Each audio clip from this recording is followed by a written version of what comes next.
Buenas noches. Esta es la explicación del código que se realizó para la operación con señales. Entonces, este código parte de recepción de datos a través de un tipo específico de datos que es CSV.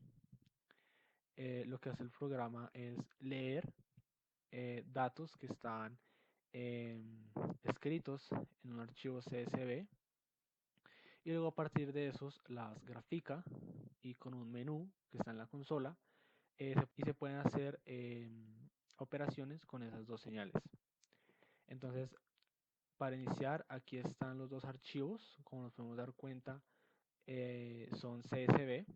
Entonces, la primera señal es una señal, las dos señales tienen 2000 datos y la primera es una señal que tiene como valor 1 hasta el valor 1000 y que en adelante hasta el valor 2000 es 0. La segunda señal es esta señal con datos pues que a simple vista no se pueden reconocer, pero que se reconocerá fácilmente cuando ya se grafique. Entonces estos dos, estos dos archivos están o pues se leen en esta función, pero ya se explicará cómo se llega a esa parte. En función hace varias cosas. Primero es leer, que es lo más importante, ya que es donde lee los datos del Excel. Y aquí pregunta algo importante, que es que escoja el dato que será el centro de las señales, el cero, perdón. Ya que no se especificó un cero para las señales, pues lo dejamos a libre elección. Es decir, que si por ejemplo queremos que el dato 1000 en este Excel sea el cero de la señal, entonces pues así será. Será el cero y los datos se repartirán hacia el lado negativo y hacia el lado positivo a partir del dato 1000. Y luego entonces eso se guarda en una variable que es global, C, y luego llama menú. Menú es, como lo dice justamente, es el menú para las opciones, donde pues se elige a partir de un switch. Y aquí otra variable global que es decide, se establece como 1. Esta variable decide simplemente, justamente decide si se está graficando la señal 1 o la señal 2 para no confundirlas y llama a pintar. Pintar es la que inicialmente hace las gráficas. Simplemente son ciclos normales de for donde simplemente lo manda a una función que pinta píxeles individualmente en posición X y simplemente la va graficando. Como nos podemos dar cuenta, eh, aquí está el C, aquí está el centro. Aquí este ciclo for está de menos 50 a 50. En la gráfica solo se observan 100 datos a la vez, pero como justamente uno puede escoger el centro, pues los 2000 datos igualmente se pueden observar. Ya eso cambia dependiendo de cuál sea el cero de la señal. Entonces, aquí simplemente cuando decide está en 1, grafica la señal 1 o grafica la señal 2. Luego de eso, ya en el menú simplemente salen, uno escoge las señales, si quiere correr la señal, reflejar la señal, si quiere hacer submuestreo, si quiere escalarla, si quiere sumarla o si quiere multiplicarla. Estas funciones son muy parecidas entre sí, vamos a ver corrimiento.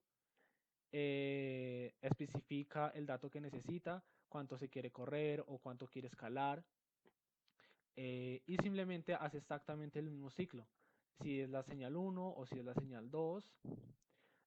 Y simplemente lo que cambia son las operaciones de estos ciclos for, de este if y este for, en la multiplicación y en la suma se cambia un poco, donde simplemente pues como suma o multiplica las dos señales pues no necesita decidir. Aquí por ejemplo aquí le estoy diciendo que la altura sea justamente la suma de las dos señales Y acá en multiplicación, pues que la altura sea la multiplicación pues del valor que esté en cada muestra. Aquí esta diferencia entre este if o else es para decidir si se tiene que graficar hacia arriba o hacia abajo, porque a veces hay valores negativos. Este ciclo for es justamente para poder graficar valores de muestras que sean negativos. Entonces eso sería la suma y la multiplicación son parecidas entre sí. Y prácticamente submuestreo, corrimiento, reflexión y escalado tienen la misma estructura. Aquí, por ejemplo, en reflexión se multiplica la x por -1, pues para que se refleje con respecto al eje Y, por decirlo de una manera. Y estos simplemente son para pintar los píxeles en OpenGL, esos son para hacer los ejes, pues esto ya es como más de la graficación en sí. Aquí es donde se guardan, aquí es donde se guarda la señal 1, los valores de la señal 1, y aquí los valores de la señal 2. Como nos podemos dar cuenta, no están preestablecidos, simplemente le damos un vector del tamaño, pues que son de 2000 datos, pero se leen en la función leer, que es esta, que utilizamos las funciones de ifstream, y aquí, como nos podemos dar cuenta, estamos llamando a prueba y a prueba 2, que es justamente los nombres que tenemos de los datos de las señales, prueba y prueba 2. De esta manera, en esta línea justamente, se está llenando en ese vector captura y captura 2 los valores de prueba o prueba 2.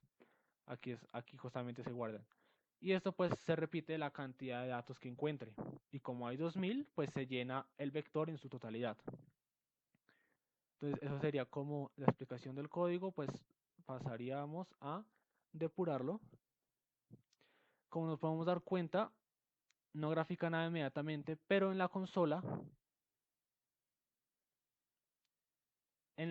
se puede observar que sí se está guardando todos los datos, ya que se pidió que se imprimieran. Aquí hay un límite, no los alcanza a mostrar todos, pero aquí mostrar los de la señal 1. Como yo dije, después del dato 1000 a 2000 es 0, pues solo se ven los ceros. Y aquí están los datos de la señal 2. Y entonces, como habíamos dicho, pregunta que escoja el dato que será el 0 de las señales. Entonces, por ejemplo, vamos a escoger el dato 100. Y al darle Enter, ya aparece el menú. Y ahora, por ejemplo, si le doy 1, que es mostrar la señal 1, va a graficar la señal 1. Que como recordamos, es una señal con solo unos en el valor de sus muestras. Entonces, la señal 2, por ejemplo, al graficarla nos vamos a dar cuenta que sigue una forma senoidal. Y entonces aquí es donde ya se pueden empezar a hacer las operaciones. Por ejemplo, en la señal 1, que como no falta explicarlo, como estamos entonces en la posición 100 del Excel, pues solo hay unos. Por eso es que no se ve ningún cero. Ahora entonces, ya cuando tenemos la señal, podemos o darle un corrimiento, o reflejarla, o hacer un submuestreo. En esta señal no se puede observar bien ese tipo de operaciones, ya que todos los valores al ser 1, pues no se puede notar. Por ejemplo, si yo le doy corrimiento, si yo lo corro, por ejemplo, 50, pues no se va a observar porque 50 a la derecha sigue siendo 1. Entonces, por ejemplo, para poder observar la parte de ceros, entonces tendríamos que elegir la parte de corrimiento y darle -900 para que se corra a la izquierda 900 posiciones las muestras y se puedan observar los ceros. Como podemos dar cuenta, no es que haya falta de datos, sino que aquí ya están los datos, pero esos datos son justamente 0. Entonces, si vuelvo a traer la señal 1, una que se puede observar, por ejemplo, es el escalado. El factor escalado, por ejemplo, el doble. Y como nos podemos dar cuenta, aumenta en el doble la original. Otras operaciones como la reflexión y el submuestreo, de nuevo, no se evidencian en esta señal. Entonces vamos a pasar a la segunda señal, que sería con el 2. Y aquí sí se puede observar todo tipo de operaciones. Corrimiento, a los 50 a la derecha.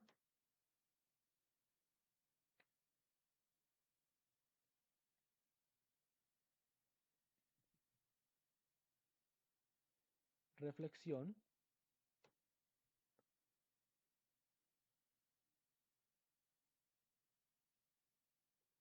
La original. Ahora submuestreo, por ejemplo, con un factor de 2, es decir, que prácticamente solo se observen los valores de las muestras cuando n es par. Entonces, pues, se vería más acortado. Si, por ejemplo, volvemos a submuestrar, pero con los múltiplos de 3, pues se vería incluso más pequeña. Ahora la original. Ahora vamos a escalarla, esta vez por la mitad, 0.5. Volvamos al original. Y ahora aquí ya se puede observar la suma, por ejemplo, con la señal 1. ¿Listo? Que sale en color verde. Ahora tengamos la 2 original. Y la multiplicación, que como se sabe, como la multiplicación con la otra señal es una señal con solo valores de 1, pues obviamente la multiplicación saldría la misma señal. Entonces si le doy multiplicación, va a salir exactamente la misma señal porque se está multiplicando un número por 1. Solo como ejemplo, se quiere mostrar que operaciones como la suma y la multiplicación sí tienen en cuenta los valores reales. Ahora vamos a escoger, por ejemplo, el 0 de la señal como 1000. Entonces, si muestro la señal 1, solo va a llegar hasta la mitad porque el resto son ceros. Y en el caso de la suma, por ejemplo, va a multiplicar en la parte, digamos, negativa 1 con la señal senoidal. Pero de ahí en adelante va a mostrar la señal senoidal original porque esta parte de positivos es 0. Entonces acá pues no se está sumando con nada, pues sale la señal número 2. En esta parte sí se suma la señal 1 y 2, pero en esta parte la señal 1 al ser solo ceros, pues no modifica la señal 2. En el caso de la multiplicación, pues se vería incluso más, porque en esta parte deja la señal original porque son unos, entonces está multiplicando números por unos, pues es el mismo número. Y acá al multiplicarlo por 0, pues el valor es 0. Entonces no se observaría ningún valor porque la señal 1 por la señal 2 es 0. Eso sería todo. Muchas gracias.